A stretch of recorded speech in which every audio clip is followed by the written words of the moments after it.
You may not have heard, because this little thing called Episode 8 has been dominating the Star Wars headlines lately, but the still unnamed Han Solo anthology movie began filming just the other day, and if you felt a disturbance in the Force, it's because a bunch of execs at Disney are now holding their breath, hoping they get this right, because getting the story of Han Solo wrong, arguably the most loved of all Star Wars characters, might not just hurt them financially if the movie isn't received well at the box office, but could potentially get them the kind of hate some fans gave George Lucas after, in their opinions anyway, he ruined Star Wars with the prequels. A view that, mind you, I don't exactly share, but plenty of people do feel this way.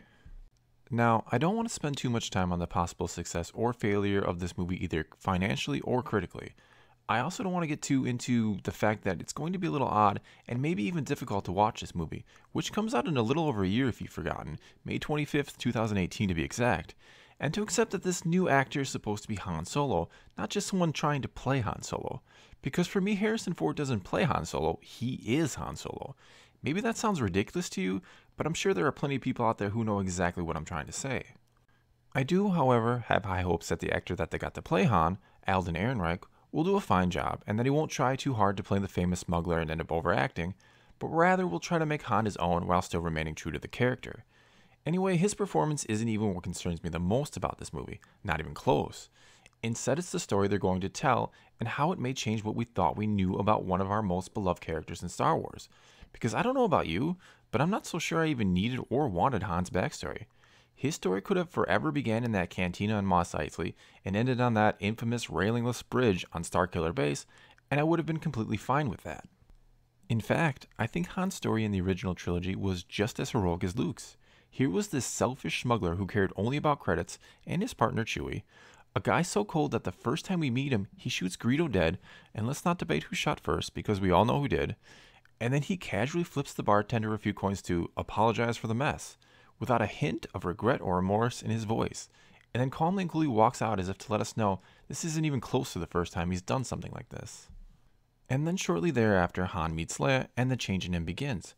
Because here was a woman who was tougher than him, who wasn't going to fall for him just because of his looks and charm and some bad boy attitude, like a lot of women had before her. And before you know it, he's coming back to help Luke blow up the Death Star. He's sticking around afterwards to help the rebellion in all sorts of ways, which can be seen in the new Marvel comic books. And if you think he's doing it all for the rebellion, you'd be mistaken. He was doing it for her, at least at first. Then finally in Return of the Jedi, he's a totally changed man, thanks to Leia. This guy who once wouldn't have helped someone if the price wasn't right, is now a general in the Rebel Alliance and is volunteering to lead the attack on the shield generator on Endor. And if his story had ended there, if he died in Return of the Jedi like Harrison Ford wanted him to, because back then Harrison Ford didn't ever want to do another Star Wars movie, and also thought there was nothing left to tell in the story of Han Solo, then his story would have had a near-perfect ending. Instead of the failed father he turned out to be, we could have always just imagined a better future for him, had he only been given the opportunity to live it. Now, in the Aftermath series, which takes place during the first year after the Battle of Endor, and concludes with the birth of Ben Solo, who Han calls his little bandit, we already see that Han is getting restless.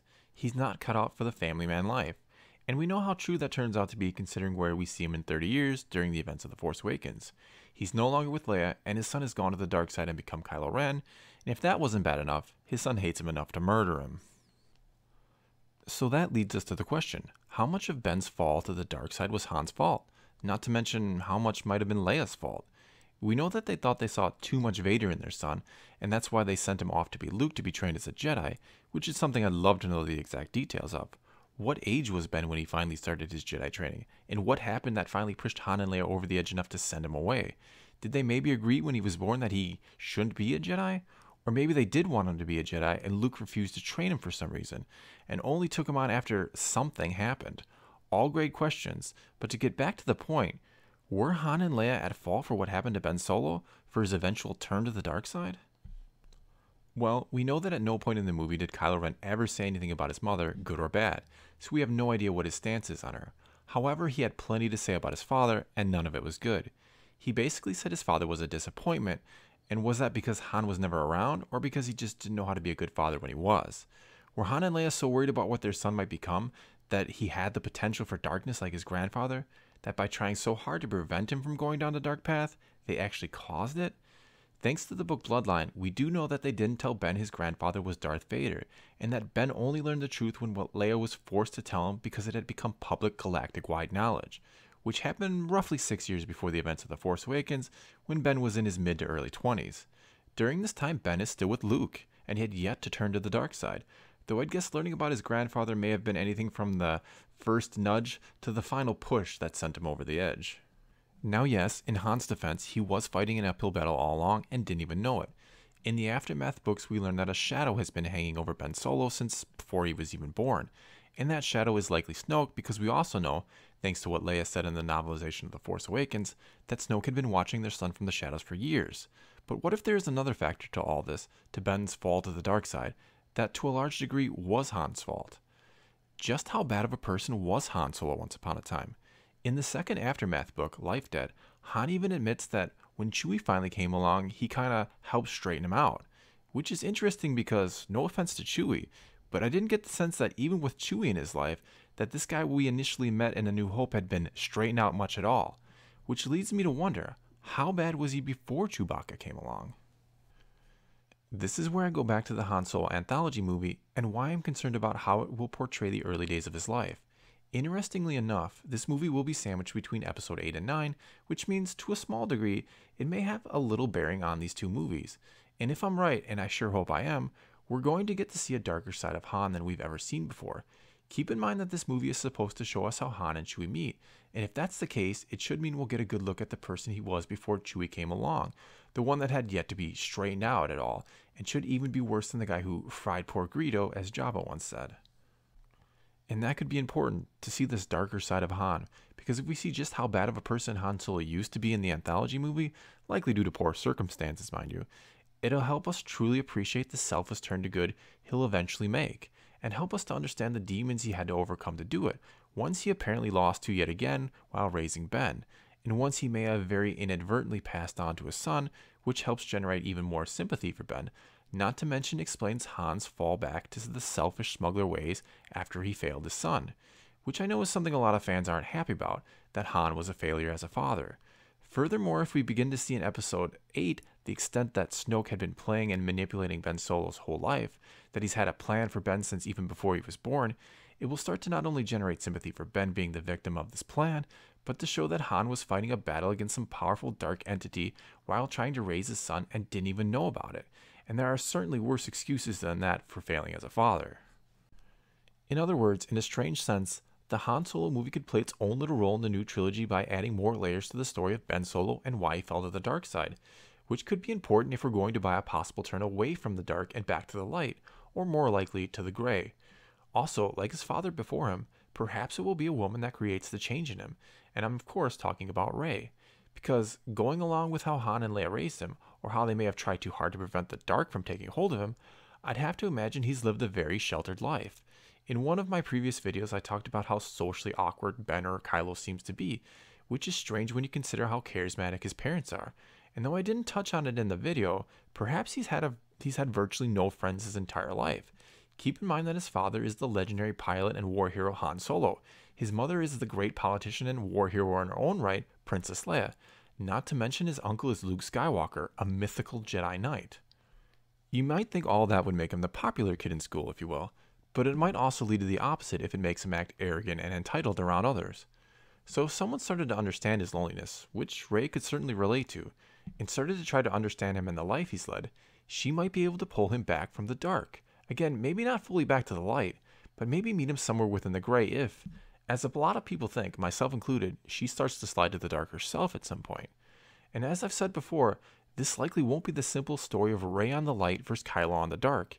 And yes, Star Wars has always been at its core the battle of good versus evil, but not just the external one, but very much the internal conflict that we all face and can relate to.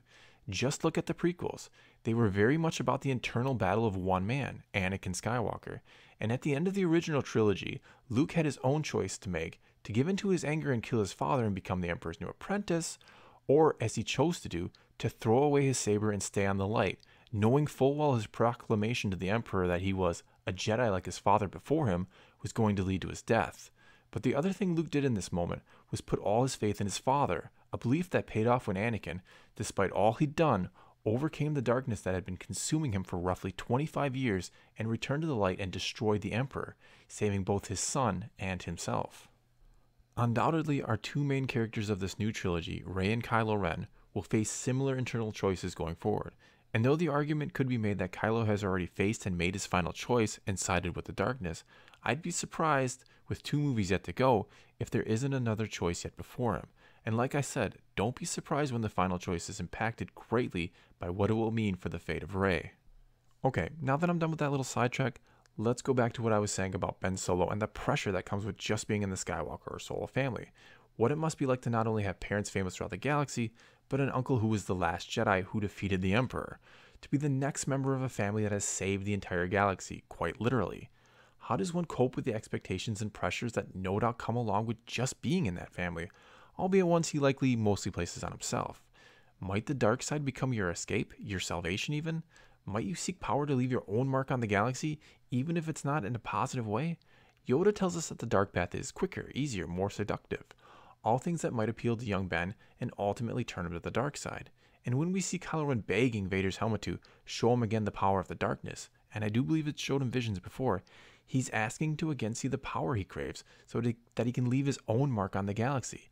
It's the drug he uses to overcome his insecurities and reassure himself that he will have his day, that he will finish what his grandfather Darth Vader started, that he will rule the galaxy and be worthy of the Skywalker name. Now, my biggest fear for the Han Solo movie is that I'm dead wrong about all this, and they're not going to show us that darker side of Han, but instead they're going to forever change the character and show us that he's always had a heart of gold underneath that selfish exterior, that it wasn't actually Chewbacca that started the change in him and Leia who finally completed it. My personal hope is that when Han saves Chewie, and if I had a guess, I'd assume they escape from an Imperial prison together or something, that he does it for purely selfish reasons or doesn't even mean to save Chewie, it just kind of happens. And then Chewie, now indebted to Han whether Han likes it or not, starts to more or less follow him around, and eventually Han warms to him. Mainly because having a Wookiee around isn't the worst thing in the world, especially in a fight or when you need somebody's arms pulled out of their sockets. And of course the two will eventually become partners. And I'm in no way implying that Han never truly befriends Chewie, because he certainly does. I just want to believe that at first, like everyone and everything else in his life, Chewie is just something he can use to get what he wants. The worse you make Han from the start, the better it makes his turn to good guy in the original trilogy, and the more we understand and grudgingly accept his return to his shady ways that we find out about in Episode 7. I also hope, and you can of course disagree with me, that they don't try to make this movie too much of a comedy, because I almost feel like they tried a little too hard to make Han funny in The Force Awakens. It reminded me a little bit of the Pirates of the Caribbean franchise, where I thought Captain Jack Sparrow was great in the first movie, but in the subsequent movies they tried too hard to make him the star and make him funny because of how much people had initially loved the character, and it just didn't work because they went way too over the top with it. And I'm not saying I didn't like Han in The Force Awakens, because I did. It just felt like they were trying a bit too hard to make Han feel like Han, if that makes any sense at all. I'm also not saying that there shouldn't be humor in the anthology movie, as I'm going to start calling it, because there should be. I just hope that they don't try too hard with it. Again, like how I feel like they tried too hard in The Force Awakens. Because if you remember Han in A New Hope, he wasn't responsible for much, if any, humor at all. He was pretty much just an asshole looking out for himself and trying to make a few credits on a quick and easy charter. He wasn't going to lift a finger to help rescue Leia on the Death Star till he found out she was rich. And then at the end, he only helped Luke during the assault on the Death Star because it gave him an excuse to go back and see Leia again, who he likely thought of was just a challenging conquest at this point, if you know what I mean. And as I've said before, all of this is what makes Han's turn to true hero even better later on, because he changed for Leia and his friends, and even for the cause of the rebellion, and look how far he came to do it. Simply put, he grew as a person and became a better man, at least for a time. It also helps explain his sad return to the smuggler's ways after it all went wrong with Leia and his son. He went back to his roots, the only thing he was ever really good at or comfortable with.